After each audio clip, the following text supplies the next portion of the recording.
누가복음 1장 57절에서 80절입니다.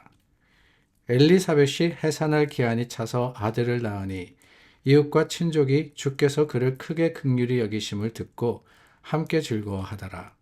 8일이 되매 아이를 할례하러 와서 그 아버지의 이름을 따라 사가랴라 하고자 하더니 그 어머니가 대답하여 이르되 아니라 요한이라 할 것이라 하매 그들이 이르되 내 친족 중에 이 이름으로 이름한 이가 없다 하고 그의 아버지께 몸짓하여 무엇으로 이름을 지으려 하는가 물으니 그가 서판을 달라 하여 그 이름을 요한이라 쓰매 다 놀랍게 여기더라.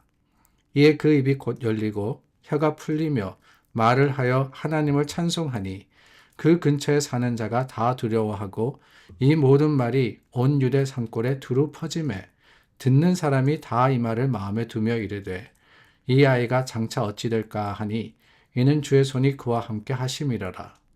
그 묻힌 사가랴가 성령의 충만함을 받아 예언하여 이르되 찬송하리로다 주 이스라엘의 하나님이여 그 백성을 돌보사 속량하시며 우리를 위하여 구원의 뿔을 그 종 다윗의 집에 일으키셨으니 이것은 주께서 예로부터 거룩한 선지자의 입으로 말씀하신 바와 같이 우리 원수에게서와 우리를 미워하는 모든 자의 손에서 구원하시는 일이라. 우리 조상을 긍휼히 여기시며 그 거룩한 언약을 기억하셨으니 곧 우리 조상 아브라함에게 하신 맹세라. 우리가 원수의 손에서 건지심을 받고 종신토록 주의 앞에서 성결과 의로 두려움이 없이 섬기게 하리라 하셨도다. 이 아이여 내가 지극히 높으신 이의 선지자라 일컬음을 받고 주 앞에 앞서 가서 그 길을 준비하여 주의 백성에게 그 죄 사함으로 말미암는 구원을 알게 하리니 이는 우리 하나님의 긍휼로 인함이라. 이로써 돋는 해가 위로부터 우리에게 임하여 어둠과 죽음의 그늘에 앉은 자에게 비치고 우리 발을 평강의 길로 인도하시리로다 하니라. 아이가 자라며 심령이 강하여지며 이스라엘에게 나타나는 날까지 빈 들에 있으니라. 아이가 없었던 사가랴의 가정에 요한이 태어났습니다. 얼마나 큰 기쁨이었고 감사의 큰 제목이었겠습니까? 여호와는 은혜로우시다라는 그 요한의 이름의 뜻대로 메시아를 보내실 그 하나님께서 앞서서 오심을 선포할 사자를 이 귀한 믿음의 가정에 주셨다. 그것이 큰 기쁨이며 또한 하나님의 은혜의 증거가 되었습니다. 세례 요한의 탄생, 하나님은 은혜로우시다라는 그런 뜻의 이름이다라고 말씀을 드렸죠. 어떻게 잉태되었는지 또한 그 요한의 가정에 어떤 일이 있었는지를 우리가 지난주에 살펴보았습니다. 이 요한의 출생이 이제는 하나님의 계획대로 이루어졌고 또한 이 모든 것들이 하나님의 베푸신 은혜, 그러니까 사가랴의 가정만이 아닙니다. 모든 사람에게 예수 그리스도를 전할 그 놀라운 은혜의 증거가 되었던 겁니다. 그런데 우리가 한 가지 생각할 것, 특히 오늘 말씀을 통해서 보게 되는 것은 다름이 아니라 하나님의 은혜가 사람에게 임하는 것, 우리에게 주어지는 것은 그냥 주는 것이 아니라 우리의 순종을 통해서 하나님께서 이루신다라는 사실입니다. 요한의 가정에 주신 하나님의 은혜는 그 부모의 순종을 통해서 임했습니다. 이름을 지을 때 어떻게 지을 거냐 사람들이 물었습니다.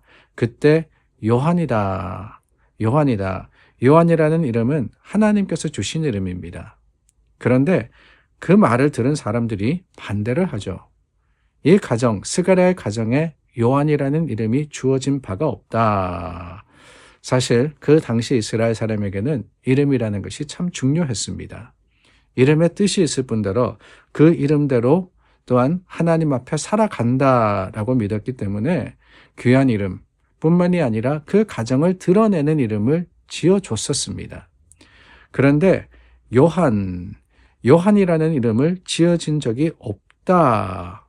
할례를 행하면서 아이의 이름을 짓는데 요한이라는 이름, 완전히 다른 여태까지 그 가정에 없었던 이름을 짓는다는 것은 결코 쉬운 일이 아니었습니다.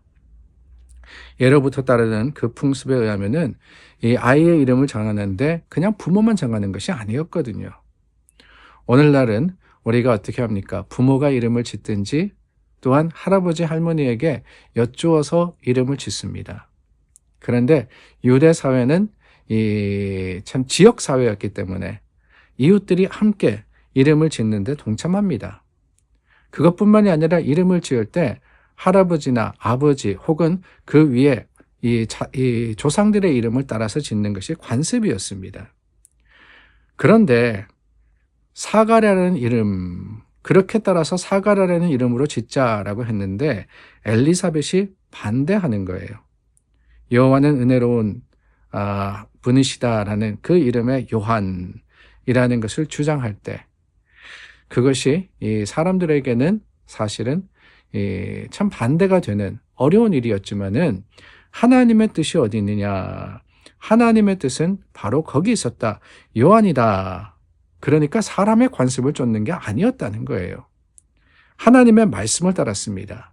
그럴 때 하나님의 은혜가 사가랴의 가정만이 아니라 모든 이 인류에 주어졌던 것이지요. 이에 그 입이 열리고 혀가 풀리고 말을 할 수 있게 되어서 하나님을 찬송했다 그러지 않습니까? 뒷부분에 나오는 것은 사가랴의 찬송입니다.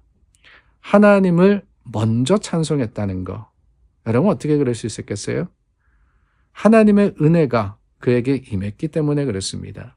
순종을 통해서 사실 이 사가랴가 말을 하지 못하게 된 것, 그건 어떤 연유였습니까? 우리가 돌아보건대 불신의 표적이었죠. 하나님을 믿지 못했을 때 천사가 그의 입을 봉했던 겁니다. 그런데 말씀에 순종하여서 요한이라는 이름을 짓게 되자 입이 열리게 되고 그 입술로 하나님을 찬송하게 되었던 것이지요. 그렇습니다, 여러분. 우리가 순종할 때 하나님의 특별한 일이 일어납니다. 하나님의 말씀을 따라 살 때 주님의 주시는 언약의 완성이 이루어집니다. 하나님께서 하나님의 은혜를 항상 예비하고 계시고 우리에게 주시기를 원하지만 우리가 하나님 말씀대로 따라 살지 않는다면 그 은혜에서 멀어질 수밖에 없는 것이지 받아 누릴 수 있는 것이 아니지 않겠습니까? 오늘 저와 여러분들도 이 말씀 앞에 다시 한번 기억하기를 원합니다. 우리를 기뻐하시는 하나님, 하나님께서 저와 여러분들에게 하나님은 은혜시다. 요한의 그 놀라운 복으로 임하십니다. 다만 그것을 받아 누리기 위해서 우리는 준비된 자로서 하나님의 말씀을 듣고 그 말씀을 알고 그 말씀을 살아가는 믿음의 사람들이 되어야 하리라 믿습니다. 순종이 있는 곳에 복이 있습니다. 순종이 있는 곳에 하나님의 은혜의 풍성함이 우리에게 주어진 자랑이 될 것을 확신하며 오늘도 여러분 말씀 들은 대로 한번 살아보시는 귀한 하루가 될 수 있기를 주님의 이름으로 축원합니다. 기도하겠습니다. 참 좋으신 하나님, 요한의 그 놀라운 일을 우리가 보았습니다. 하나님께서 주신 약속과 또한 하나님의 계획 가운데 주님의 뜻을 따라서 행하는 그곳에 은혜가 있고 그곳에 자랑이 있으며 그곳에 하나님의 약속의 풍성함이 있음을 깨닫건대 오늘도 우리가 말씀대로 한번 살아보려고 애쓰는 귀한 날이 되게 하여 주시옵소서. 때로는 우리 생각과 또한 우리가 가지고 있는 지식과는 멀다 할지라도 하나님의 뜻과 그 계획을 인정하는 자들이 되게 하여 주시고 그 가운데 하나님만을 바라고 주님을 찾는 우리가 될 수 있도록 도와주시옵소서. 예수님의 이름으로 기도드립니다. 아멘. 오늘도 여러분들이 있는 곳이 요한이기를 원합니다. 하나님의 은혜가 풍성한 하루의 삶을 사시기를 예수님의 이름으로 축원합니다.